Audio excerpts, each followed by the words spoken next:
तो आज की क्लास में हम लोग देखेंगे कि पॉइंट का लेआउट, पॉइंट का डायग्राम अभी तक हम लोगों ने कहाँ पढ़ा था कि अंदर इंटरनल डायग्राम किस टाइप से होता है। अभी अब हम देखेंगे कि आउटडोर के अंदर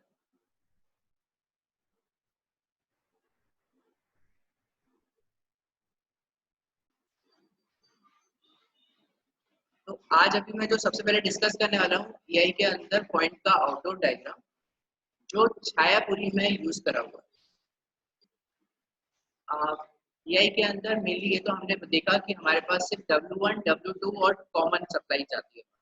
ये कोई सा भी EI हो वो कॉमन रहता है, या तो पॉइंट नॉर्मल करने के लिए सप्लाई जाएगी, पॉइंट रिवर्स करने के लिए सप्लाई जाएगी और एक कॉमन, कॉमन से नेगेटिव सप्लाई जाएगी।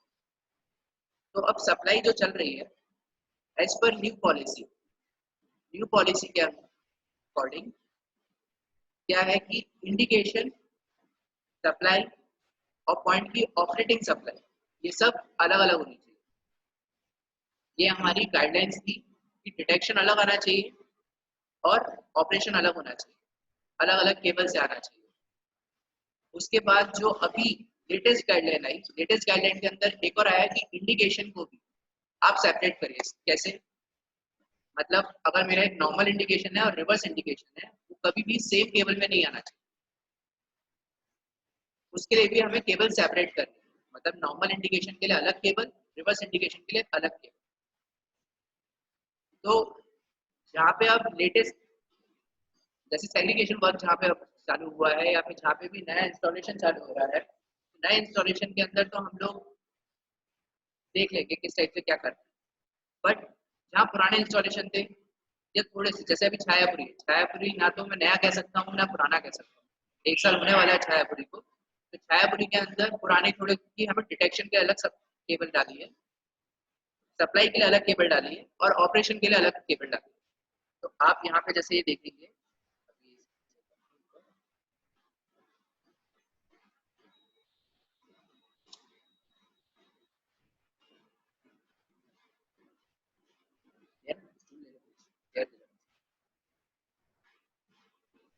तो यहाँ पे आप ये देखिए मेरी ये 3 केबल चल रही है, first cable, second cable and this one is third cable. तो यहाँ पे 3 केबल की रिक्वायरमेंट डाली है। पहली केबल जो है 12 कोर की है, सेकंड केबल भी 12 कोर की है और थर्ड केबल की रिक्वायरमेंट 6 कोर की है। जो थर्ड केबल हम लोग ले जा रहे हैं वो आप देखिए B24 N24 सप्लाई के लिए है सिर्फ। B24 N24 क्यों? क्योंकि EI के अंदर मैंने आपको पहले ही बोला कि हमारी जितनी भी रिले लगेंगी वो Q सीरीज ले लगेंगी, मेटल टू कार्बन, और मेटल टू कार्बन का ऑपरेटिंग वोल्टेज जो रहता है वो 24 रहता है, इसलिए यहाँ पे 24 ले आ रहा हूँ। जहाँ पे पुराना EI लगा हुआ है, जैसे ई केबिन पे पहले क्यूसन लगा हुआ था, अब क्यूसन के अंदर क्या था कि पुराना ABB सेटअप यूज करते थे, तो वो ABB सेटअप के अंदर 60 वोल्ट की रिले होती थी। तो यहाँ पे इंडिकेशन जो भी हमारी सप्लाई जाती है उस समय हम 60 वोल्ट ले जाते हैं। तो जो हमारा रिले का सेटअप जिस टाइप से रहेगा उसके अकॉर्डिंग हम लोग यहाँ पे सप्लाई को आगे एक्सटेंड करेंगे। तो मेरे यहाँ पे अब जितना भी है लेटेस्ट गाइडलाइन के अकॉर्डिंग EI के अंदर सिर्फ मेटल टू कार्बन यूज करना था। तो मेटल टू कार्बन का ऑपरेटिंग वोल्टेज जो रहता है वो 24 N24 रहता है। तो यहाँ पे B24 N24 वोल्ट 6 कोर की केबल में है। 12 कोर की केबल से जो जा रहा है वो आपकी जाएगी सप्लाई का, मतलब पॉइंट को ऑपरेट करने। पॉइंट को ऑपरेट करने के लिए मैंने आपको बोला 3 सप्लाई की रिक्वायरमेंट होती थी, W1, W2 and W4। W1 is known as NW, which is normal operation. W2 is known as reverse operation, RW, and W4 is known as CW, means common operation, common point operation. तो यहाँ पे आप देखिए पहला नाम दिया है NW, second RW, third CW। जब हमारा सुपर इम्पोज सर्किट होता था तो सुपर इम्पोज सर्किट के अंदर हमारे कंडक्टर फिक्स थे, W1, W2, W3, W4 के लिए। कैसे? 2 conductor should be used for W1, 2 conductor should be used for W2, 1 conductor for W3 and 3 conductor for W4। ये हमारा एक फिक्स सिनेरियो था कि इससे कम हमें यूज नहीं करना। बहुत सारे स्टेशन पे हमने ज्यादा बढ़ा दिए थे, हमने W1 में 3 कंडक्टर यूज करें, W2 में 3 कंडक्टर यूज करें, W3 में 2 कंडक्टर यूज कर लिए और W4 में 4 कंडक्टर यूज करें। अब मेरे यहाँ पे क्या था कि सारे पॉइंट मेन लाइन के जितने भी थे सब थिक वेव थे। तो थिक वेव के अंदर आपको मालूम है कि करंट कंजप्शन ज्यादा होता है। जब करंट कंजप्शन ज्यादा होता है तो हमें कंडक्टर की कैपेसिटी भी बढ़ानी पड़ेगी। तो कंडक्टर कैपेसिटी बढ़ाने के लिए यहाँ पे आप देखेंगे टोटल मेरे पास 12 कंडक्टर थे और 12 कंडक्टर को मेरे को 3 पार्ट में डिवाइड करना था, तो मैंने सबके लिए 4-4 कंडक्टर ले लिए। NW 4 conductor, RW 4 conductor and CW 4 conductor. तो अब मेरा नॉर्मल ऑपरेशन के लिए भी 4 कंडक्टर हो गए, रिवर्स ऑपरेशन के लिए भी 4 कंडक्टर हो गए, कॉमन ऑपरेशन जो कॉमन सप्लाई जाती है उसके लिए भी 4 कंडक्टर। तो ये टोटल मिला के 4 4 4 मिलके 12 कंडक्टर की जो 12 कोर की केबल थी वो मेरी यूटिलाइज हो गई। तो रिले रूम से 12 कोर की केबल जा रही है आपकी फॉर पॉइंट ऑपरेशन, 6 कोर की जा रही है फॉर सप्लाई। अब ये तो ऑपरेट हो गया, सप्लाई आगे फील्ड पे पहुंच गई। अब मुझे साइड से प्रूव करके लेके आना है कि मेरी पॉइंट की कंडीशन क्या है, पॉइंट नॉर्मल है या रिवर्स है। तो उसके लिए जो हमारी पुरानी गाइडलाइन थी कि सप्लाई की केबल मतलब ऑपरेशन की केबल और डिटेक्शन की केबल सेपरेट होनी चाहिए, तो उसी गाइडलाइन को फॉलो करते हुए आप देखिए कि एक अलग से सेपरेट सेकंड 12 कोर की केबल है जो मेरा डिटेक्शन के लिए यूज है, NWKR and RWKR। NWKR is normal point indication relay, RWKR is reverse point indication relay. मतलब ये सिर्फ इंडिकेट करेगी कि साइड पे मेरे सर्किट की मेरे पॉइंट की पोजीशन क्या है, मेरा लेआउट किस टाइप से सेट है। तो NWKR एंड RWKR। अभी यहाँ पे आपको सिंगल सिंगल कंडक्टर दिख रहा है, लेकिन यहाँ पे मैंने ये भी पैरेलल हो चुके हैं हमारे यहाँ।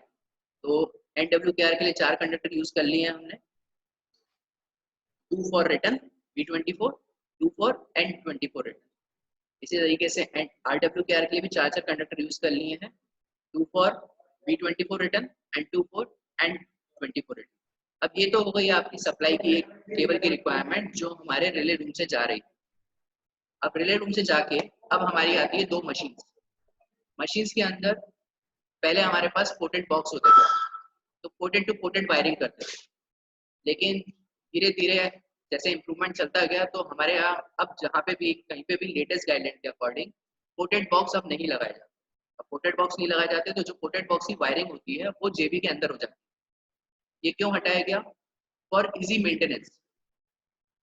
अब आपको अगर पोर्टेड टू पोर्टेड चेक करना था तो कम से कम 4 आदमी की रिक्वायरमेंट होगी कि भैया एक पोर्टेड 1 पे रहेगी एक टीम, एक पोर्टेड 2 पे रहेगी। अब जब सिंगल जेबी में आ गई वायरिंग तो सिंगल जेबी के अंदर 2 ही आदमी मिलके आपका point to point wiring check कर सकते हैं। तो एक ही जेबी से आप दोनों पॉइंट मशीन का लेआउट और किस टाइप से कहाँ प्रॉब्लम है आप एक ही जेबी में खड़े होकर पता कर सकते हैं। तो इस एडवांटेज को यूज करते हुए हमने पोर्टेड बॉक्स का कंसेप्ट खत्म करके हम सीधे आ गए जेबी के अंदर वायरिंग। तो अब ये एक जेबी के अंदर केबल मेरी सीधे पहुंची और वो जेबी के अंदर आप ये देखिए पोर्टेड बॉक्स के अंदर का जो कंडीशन रहता है।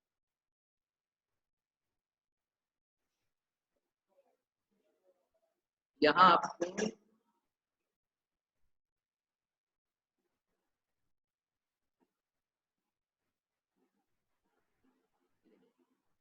अब पॉइंट का जैसे नॉर्मल ऑपरेशन के लिए NWCR, NWR ये जो रिले जो अलग अलग मेरी बनी हुई थी वो सब रिले के कॉन्फ़िगरेशन से प्रूव करता हुआ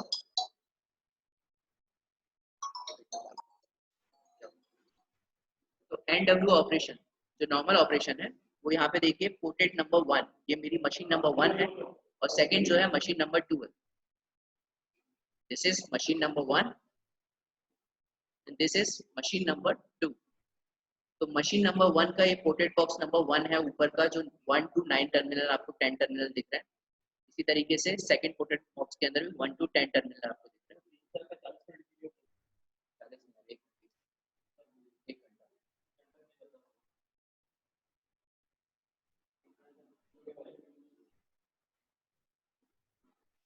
तो अब यहाँ से हमारे पॉइंट की सप्लाई जो B110 है, B110 देखिए आप यहाँ पे आई NW से, जैसे ही पॉइंट को सप्लाई नॉर्मल करने के लिए मिलेगी तो NW और CW पे सप्लाई आएगी, CW पे N110 एंड NW पे B110।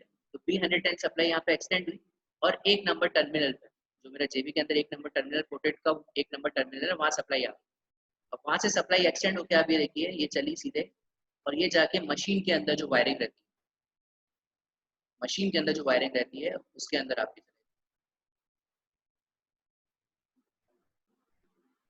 अब ये मशीन की वायरिंग से उठ के ये टर्मिनल सीधे गया आपका कहाँ 448 कंडीशन प्रूव करते हुए ये यहाँ पे आके ये देखिए पॉइंट कंडीशन 22 पे आएगा और 22 से लेके ये सीधे मेरे पॉइंट के आर्मेचर पे चला गया। तो पॉइंट नंबर का इसका जो 2 नंबर टर्मिनल था 2 नंबर टर्मिनल पे आपके पॉइंट की मोटर के अंदर 3 टर्मिनल रहते हैं 1 0 2, तो ये मेरा 2 नंबर के अंदर लग गया और 2 नंबर पे लगते से अब यहाँ पे पॉजिटिव सप्लाई तो आ गई, अब नेगेटिव सप्लाई आप देखिए यहाँ से चली ये सीधे गई एक्सटेंड होते हुए और यहाँ जाके इस टर्मिनल पे आई। ये टर्मिनल नंबर आप यहाँ देख रहे होंगे ये डायग्राम के अंदर थोड़ा सा एक मिस्टेक है, ये 9 10 11 12 जो यहाँ पे लिखा हुआ है ये गलत लिखा हुआ है। एक्चुअल में ये होता है 1 2 3 4 5 6 और यहाँ से आपका चालू होता है 9 10 11 12 13 14। तो ये जो डायग्राम के अंदर यहाँ पे 1 2 3 4 इधर से काउंटिंग है, ये काउंटिंग यहाँ से नहीं होती क्योंकि जो मशीन की वायरिंग होके आती है प्री वायरिंग होके आती है वहाँ पे टर्मिनल नंबर जो स्टैंडर्ड टर्मिनल है वो यहाँ पर होता है 1 2 3 4 5 6 7 8 और इसी टाइप से यहाँ पे आ जाएगा 9 10 11 12 13 14 15 16। तो 16 टर्मिनल मेरे अंदर उसमें मशीन के अंदर लगे हुए। अब 16 टर्मिनल के अंदर आप जैसे अब यहाँ पे देखा तो यहाँ पे अब जो नंबर आपका लिखा है ये 14 टर्मिनल आ जाएगा जो हमारे प्रीवियस वायरिंग के अंदर भी कहीं पे भी अभी भी सेटअप लगा रहता है 14 मेरा नेगेटिव रहता है। तो वो इसी की तरफ से अब ये देखिए CW से सप्लाई चली 3 नंबर पे आई और 3 नंबर से उठ के सीधे 14 नंबर टर्मिनल पे जाएगी। 14 नंबर से NX प्रूव करेगा, NX आपका आना चाहिए, NX को प्रूव करते हुए NX से कांटेक्ट मेक होते हुए आपके आर्मेचर के 0 नंबर टर्मिनल पे सप्लाई चले जाएगी। तो यहाँ से आप देखिए 2 नंबर पे पहुंच गई और यहाँ से आपके पास 0 नंबर पे पहुंच गई। तो आपको सप्लाई अब किस में मिलेगी 0 और 2। ये मैं इसलिए 0 2 और 0 1 आपको इसलिए बोल रहा हूँ क्योंकि बहुत सारे लोग अभी भी कंफ्यूज होते हैं। मैं कई बार देखा है अपने बंदों को या किसी को भी कि सबने एक फिक्स हैबिट बना के रखी हुई है 0 1 पे हम रिवर्स की सप्लाई लेंगे, नॉर्मल की सप्लाई लेंगे, 0 2 पे हम रिवर्स की सप्लाई लेंगे। लेकिन आप अगर एक चीज देखेंगे कि LH लेआउट और RH लेआउट के अंदर 0 1 is used for different and 0 2 is used for different things। अब यहाँ पे देखिए ये LH लेआउट की बात कर रहा हूँ तो LH लेआउट के अंदर जो है मेरा 0 और 2 पे नॉर्मल सप्लाई मिलती है। जब भी पॉइंट नॉर्मल होगा तो 0 और 2 पे मिलेगी सप्लाई जो लोड पे रहती है। हम लोग वोल्टेज ले लेते हैं 0 और 1 पे, जब 0 1 पे लेंगे तो यहाँ पे लोड पे वोल्टेज नहीं आता, ये ओपन वोल्टेज टाइप से आता है कि जितना वोल्टेज उसको आर्मेचर मिल रहा है क्योंकि ये आप देखेंगे ये आर्मर से 1 2 टर्मिनल एक रेजिस्टेंस के थ्रू कनेक्टेड है तो जो सप्लाई आर्मेचर में जाएगी वही सप्लाई आपकी इधर 1 नंबर टर्मिनल पे ही मिलेगी। तो सप्लाई आपको 0 1 पे भी लगाएंगे चाहे 0 2 पे लगाएंगे आपको सप्लाई जरूर मिलेगी, लेकिन लोड पे सप्लाई के लिए आप ध्यान रखिए LH लेआउट के अंदर मेरे को 0 और 2 पे मिलती है। लोड पे चेक करने के लिए 0 2 पे ही वोल्टेज चेक करें। अब यहाँ से इसी तरीके से मेरे को पॉइंट को रिवर्स करना था, पॉइंट को रिवर्स करना था तो रिवर्स के अंदर ये सेकंड नंबर टर्मिनल पे गई, सेकंड नंबर टर्मिनल से उठ के यहाँ आपके 13 नंबर टर्मिनल पे आएगी, 13 से उठ के 3 प्रूव करते हुए 13 पे आई, 13 से 1 1 1 सप्लाई पे आ गई और नेगेटिव तो एज इट इज जैसे आपकी CW से आ रही थी नेगेटिव NX को प्रूव करता हुआ यहाँ पड़ा हुआ तो ये पॉइंट रिवर्स ऑपरेट हो जाए। अब ये मैंने आपको छायापुरी का डायग्राम बता रहा हूँ। छायापुरी के अंदर मैंने आपको पहले भी कंडीशन एक बताई थी कि मेरा यहाँ एक सेटअप बना के रखा हुआ है, पॉइंट मशीन चाहे LH हो चाहे RH हो, नॉर्मल टू रिवर्स ऑपरेट हो चाहे रिवर्स टू नॉर्मल ऑपरेट हो, हमेशा मेरी पहली मशीन ही चलती, सेकंड मशीन बाद में चलेगी। जब first machine set and lock हो जाएगी तब सेकंड मशीन पे सप्लाई एक्सटेंड होगी। ये छायापुरी का सेटअप जो हमारे पुराने सेटअप होते थे उसके अकॉर्डिंग अलग। अब अगर हमें ये छायापुरी का सेटअप यूज नहीं करना तो इसके अंदर मेरे को क्या करना होगा कि रिवर्स में मुझे सेकंड मशीन पहले चलानी थी। तो ये 2 नंबर टर्मिनल के ये वायर जो मैंने यहाँ से आके फर्स्ट मशीन पे लगा रहा हूँ, ये वायर का सेटअप मैं सीधे उठा के कहाँ ले जाऊंगा, ये इधर लिंक ना करते हुए ये यहाँ से सीधे RW की सप्लाई उठा के मैं सेकंड पोर्ट बॉक्स के 2 नंबर टर्मिनल पे लगा दूँ। जैसे आप 2 नंबर टर्मिनल पे लगा देंगे तो अब सेकंड मशीन आपकी पहले ऑपरेट होने लगी।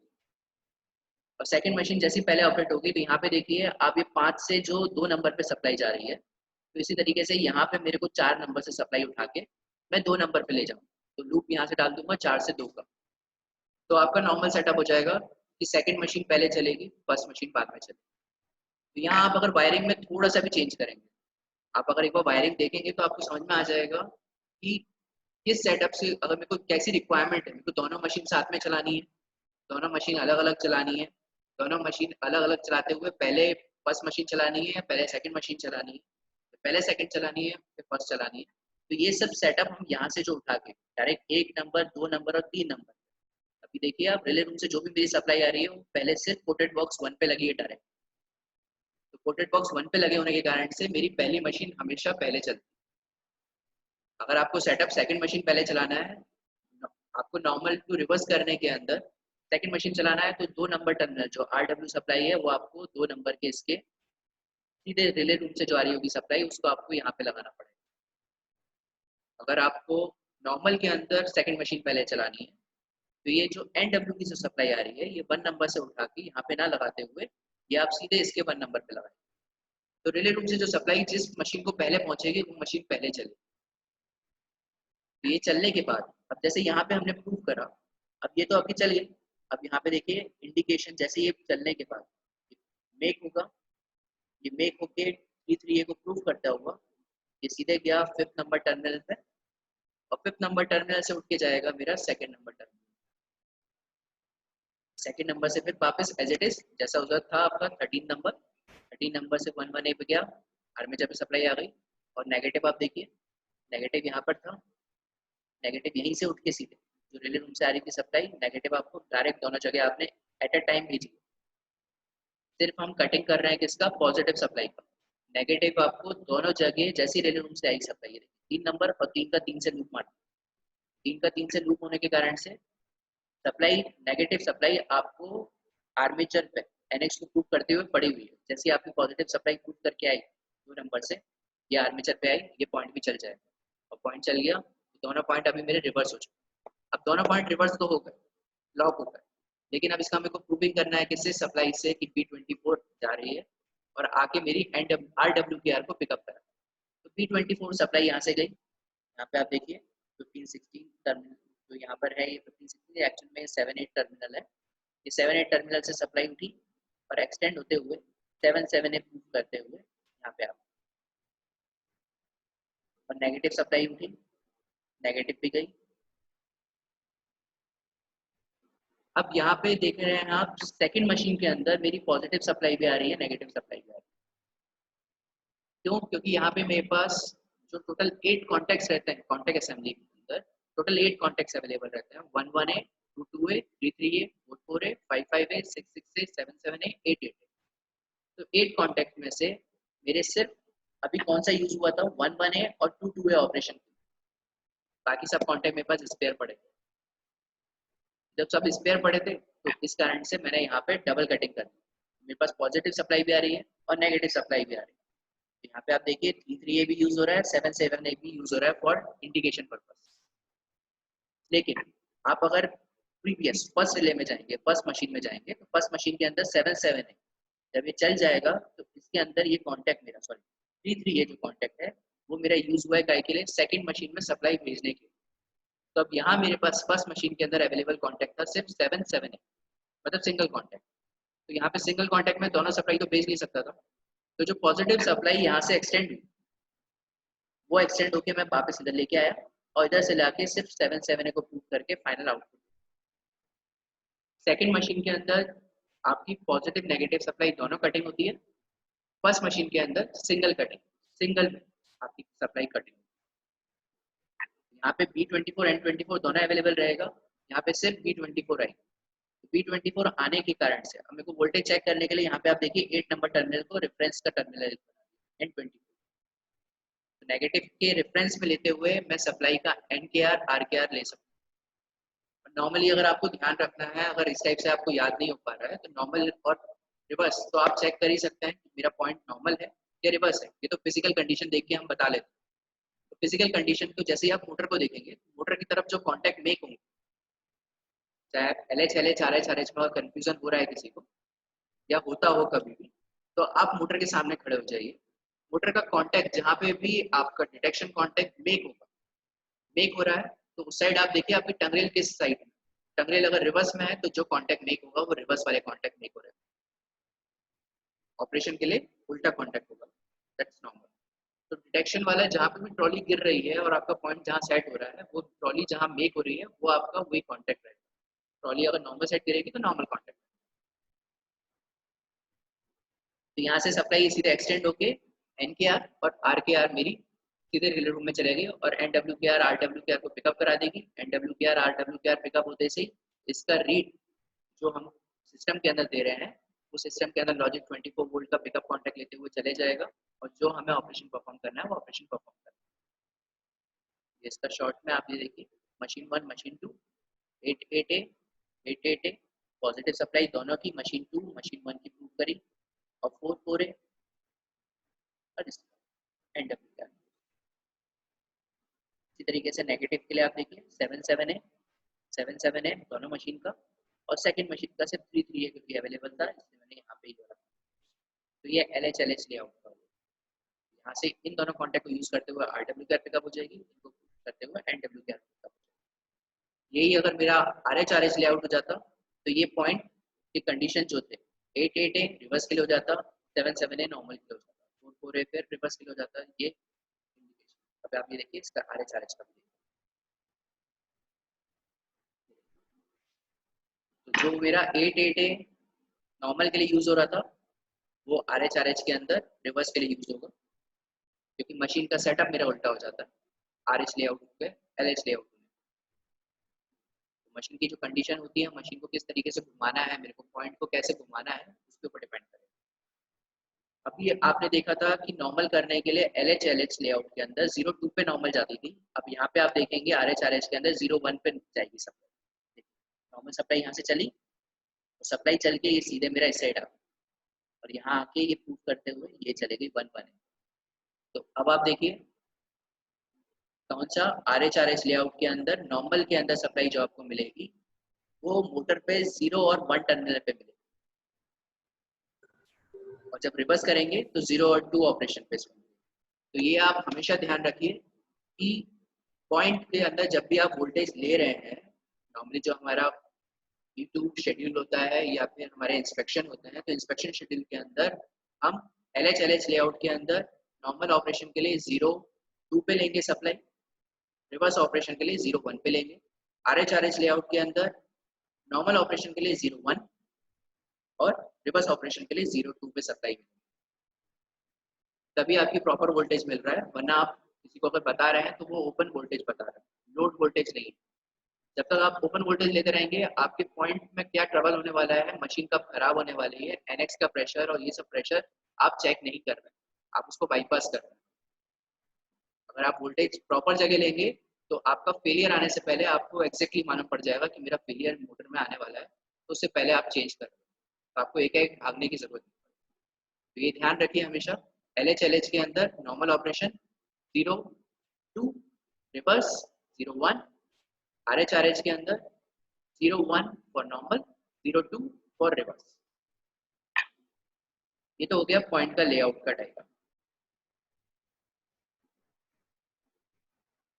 अब बोलिए पॉइंट के लेआउट के बाद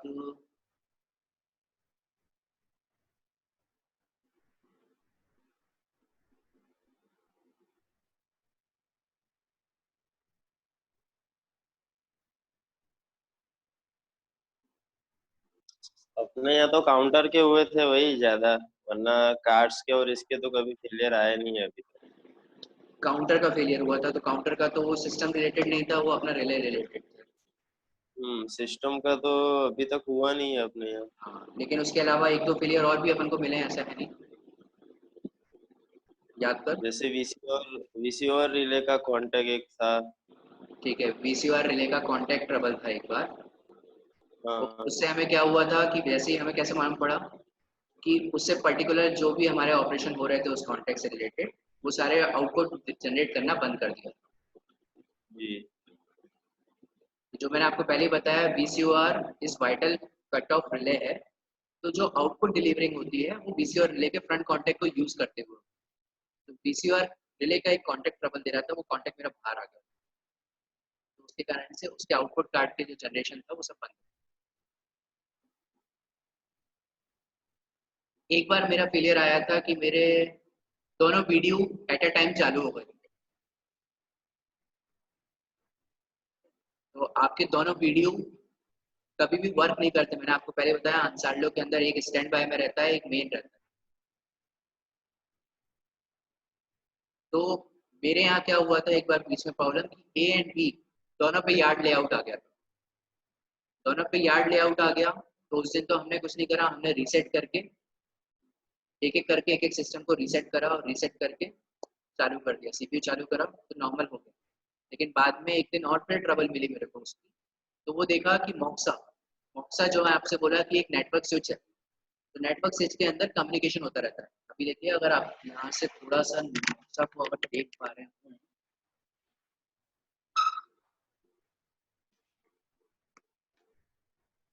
ये जो इंडिकेशन आपको ये दिख रहा है, ये दो बॉक्स लगे हैं और ये एक तीसरा एक ब्लैक कलर का लगा हुआ है, ये मॉक्सा है। ये ब्लैक कलर वाला जो है ये एन पोर्ट मॉक्सा है, मतलब नॉन वाइटल। नॉन वाइटल्स मैंने आपको पहले बोला किसके लिए यूज होता है, डेटा लॉगर MTC के लिए। अब ये वाइटल मॉक्सा है, तो वाइटल मॉक्सा आपके यहाँ कहाँ कहाँ लगा होगा, वीडियो में लगे होंगे और सिस्टम के अंदर लगे होंगे। तो सिस्टम के अंदर आपका ये देखिए इंडिकेशन परमानेंटली ब्लिंक करता है, इंडिकेशन दिख रहा है क्या? हाँ। तो ये ब्लिंकिंग इंडिकेशन आपको दिख रहे होंगे। एक दिन फिर हुआ कि मेरे यहाँ फिर वीडियो दोनों एट अ टाइम बंद हो गए, मतलब चालू हो गए दोनों। जब दोनों चालू हुए तो मैंने नीचे जाके जैसे इस मॉक्सा के सेटअप को खोला, तो मैंने देखा कि एक इंडिकेशन मेरा बंद हो गया, और एक इंडिकेशन बंद होने के कारण से मेरा सिस्टम लोड नहीं ले पा रहा। मॉक्सा के अंदर आपके पास देखिए पोर्ट होते हैं टोटल मिला के 5 to 6 पोर्ट होते हैं, और 6 में से मैं 2 या 4 यूज कर रहा हूँ, बाकी 2 या 3 स्पेयर होंगे। तो इसका आप कोई सा भी पोर्ट कहीं पे भी कभी भी यूज कर सकते हैं। क्यों? क्योंकि यहाँ पे ये जो आपको पैच पोर्ट दिख रही है, पैच पोर्ट में आपको एक मिनट खोल के दिखाता हूँ।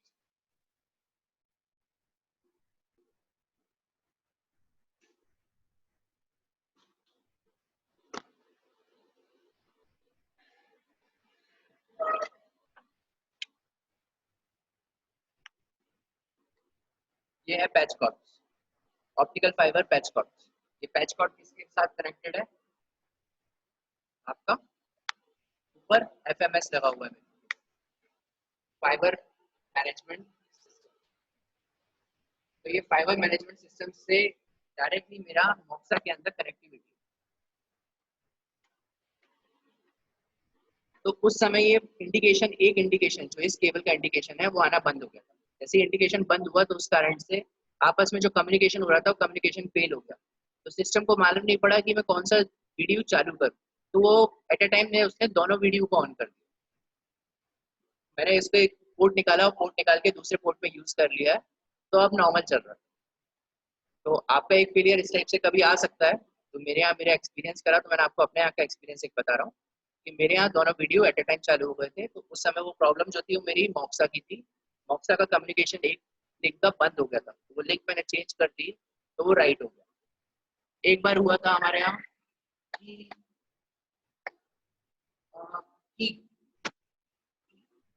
कोई की का इंडिकेशन था, की का इंडिकेशन वीडियो से ब्लैंक हो गया, फ्रीज टाइप से हो गया, जबकि आपका या तो की आउट होगी या इन होगी, फ्रीज कभी नहीं होती।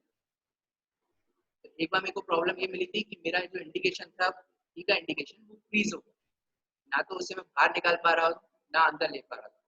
तो उसके लिए भी एक ही तरीका था, जैसे हमारे मोबाइल है, मोबाइल हैंग होता है, मोबाइल हैंग हो गया तो हम क्या करते हैं, सबसे पहले मोबाइल को रीस्टार्ट कर दें। तो एक तरीके से वो भी एक सॉफ्टवेयर बेस्ड है, वो भी एक एंड्रॉइड वर्जन है इस टाइप का जो भी है आपका। तो उसके अंदर भी क्या करा मैंने, वही रीस्टार्ट करा उस सिस्टम को, वीडियो को जैसे ही रीस्टार्ट करा जो इंडिकेशन था वो इंडिकेशन बराबर आ गया। मतलब एक बार सॉफ्टवेयर को क्लोज करके सॉफ्टवेयर को रीस्टार्ट करा, मैंने पूरा CPU बंद नहीं करा था क्योंकि वो प्रॉब्लम सॉफ्टवेयर की थी। पूरे CPU अगर हो रहा है तो CPU हैंग होने लगे। फिर एक बार, चलिए आप लोग बताइए, कौशल बता भाई मेरे को क्या प्रॉब्लम मिली। अनम्यूट करके भाई, क्या मैं अनम्यूट कर देता हूँ। हाँ बोल भाई, तेरी डीसी आवाज नहीं। DC DC DC converter fail होते हैं सबसे ज्यादा। क्या भाई? डीसी डीसी कन्वर्टर फेल होते हैं सबसे ज्यादा। क्या हुआ था? डीसी डीसी कन्वर्टर फेल होते हैं सब। अच्छा, DC DC converter, DC DC converter का ये प्रॉब्लम है यहाँ पे। गैलेंट, जो गैलेंट मैंने आपसे बोला कि गैलेंट कंपनी के हम डीसी डीसी कन्वर्टर यूज करते हैं। हमारे यहाँ जितना भी सेटअप यूज होता है वो डीसी डीसी कन्वर्टर का होता है। और डीसी जी डीसी कन्वर्टर क्या करेगा, ये P110 लेकर 12 वोल्ट 24 वोल्ट में कन्वर्ट करता है। जी तो 12 वोल्ट 24 वोल्ट के कन्वर्जन के प्रोसीजर के अंदर, जैसे हमारे आईपीएस के अंदर कन्वर्टर फेल होते हैं कई बार, तो ये फेलियर इसमें भी मिलता है डीसी डीसी कन्वर्टर। लेकिन जिस तरीके से आईपीएस में आपका फेलियर में डीसी डीसी कन्वर्टर का मैसेज आता है, वैसे यहाँ पे भी अगर डीसी डीसी कन्वर्टर फेल होगा तो वो उसका मैसेज आ जाएगा। जैसे आईपीएस में सारे डीसी डीसी कन्वर्टर पैरेलल में लगे रहते हैं कि अगर एक डीसी डीसी कन्वर्टर खराब भी होता है तो दूसरे डीसी डीसी कन्वर्टर से आउटपुट चलता रहेगा। सेम प्रोसीजर इसमें भी दिया हुआ है कि एक डीसी डीसी कन्वर्टर अगर बाई चांस खराब हो जाता है तो दूसरे डीसी डीसी कन्वर्टर से चलता रहेगा। अब इसका जो मेन इशू है खराब होने का, जो मेरे को समझ में आया, मेरे यहाँ आज तक एक भी बार डीसी डीसी कन्वर्टर सेंट्रल में फेल नहीं हुआ। क्यों नहीं हुआ? वहां पे रूम में लगा हुआ है एसी, उस रूम का टेम्परेचर मेंटेन रहता है। जी उसी में मेरे 2 बार डीसी डीसी कन्वर्टर खराब हो चुके। उसी में ना एसी है ना एग्जॉस्ट फैन है। ये ऑब्जेक्ट कंट्रोलर जहाँ मैं बैठा हूँ, ये सिर्फ फैन लगे हुए हैं, ऊपर छत है डायरेक्ट। तो जब यहाँ पे टेम्परेचर बढ़ता है एकदम, टेम्परेचर जब बूस्टअप होता है तो कई बार होता है कि मेरा डीसी डीसी कन्वर्टर फेल होता है। तो इसका मेन, चाहे रेलवे खरीद रही है कि 70 डिग्री तक, 70 डिग्री सेल्सियस तक ये मेरा काम करेगा, बट मुझे नहीं लगता कि 70 डिग्री तक ये काम कर रहे हैं। कहीं ना कुछ नहीं फॉल्ट है कहता इनके सर, इक्विपमेंट में। ये गैलेंट का है नहीं कहता टेम्परेचर। सर। सेम ऑफिस का टेम्परेचर ज्यादा नहीं होता, फिर भी एसएम ऑफिस में भी डीसी डीसी कन्वर्टर फेल होते हैं। भाई तेरी आवाज बहुत स्लो आ रही है। एसएम ऑफिस में इतना टेम्परेचर नहीं होता, फिर भी उसका भी डीसी डीसी कन्वर्टर फेल होता है। बिना टेम्परेचर पे? एसएम ऑफिस में टेम्परेचर ज्यादा नहीं हो पाता है, फिर भी उसमें भी फेल होते हैं। एसएम ऑफिस में जो कंप्यूटर में अपना लगा के रखते हैं नीचे। या बिना टेम्परेचर के अगर फेल हो रहा है तो मतलब कहीं ना कहीं क्या है कि हमारा एक कॉन्ट्रैक्टर भी महान है। वो एक जगह का निकाल के दूसरी जगह लगाता रहता है हिट एंड ट्रायल बेसिस पे। तो वो उसका प्रॉब्लम है कि अब है तो 3 साल के लिए वही एएमसी पे गया हुआ है। तो वो क्या करता है कि ये लेगा उठाएगा, इधर चल गया, ठीक है, दूसरी जगह वो भेज देगा और उसे भेज के चला रहा है। मतलब आपने जी ये देखा रिपेयर होगा कर कि दो। जो ज्यादा फेल हो रहा है वो वही इक्विपमेंट, वही वाला डीसी डीसी कन्वर्टर फेल हो रहा होगा जो हमने चेंज करा है। दूसरे आपके डीसी डीसी कन्वर्टर फेल नहीं हो रहा होगा। जो बार बार चेंज कर रहे हैं हम, उसी डीसी डीसी कन्वर्टर में ज्यादा प्रॉब्लम मिल रही है। जी सर। अब वो क्या है कि उसका सबसे अच्छा तरीका ये है कि प्रताप नगर में अभी चवन जी तो बहुत सारे उधर भाई, उनका प्रताप नगर का बहुत पुराना है, मेंटेन कर रहे हैं वहाँ पे, अभी गए हैं तो वहाँ पे अंसाल्डो अलग सीएसआई के पास है, यहाँ एक अलग सीएसआई के पास है। तो वहाँ का जो खराब मटेरियल थोड़ा बहुत निकला, लगा कि हाँ नहीं ये तो चालू है थोड़ा बहुत, तो वो उठा के इधर इधर सीएसआई को दे दिया। इधर का जो खराब निकला वो उधर पकड़ा दिया। दोनों क्योंकि कॉन्ट्रैक्ट तो एक ही के हैं। जी सर। और कोई प्रॉब्लम मिली भाई? प्रॉब्लम मिली थी, मैं एक बात बताता हूँ कि तुम्हारा एक बाकी सर ट्रैक था। सिस्टम में, बाकी सिस्टम में नहीं आया प्रॉब्लम, हमको लगता है कुछ।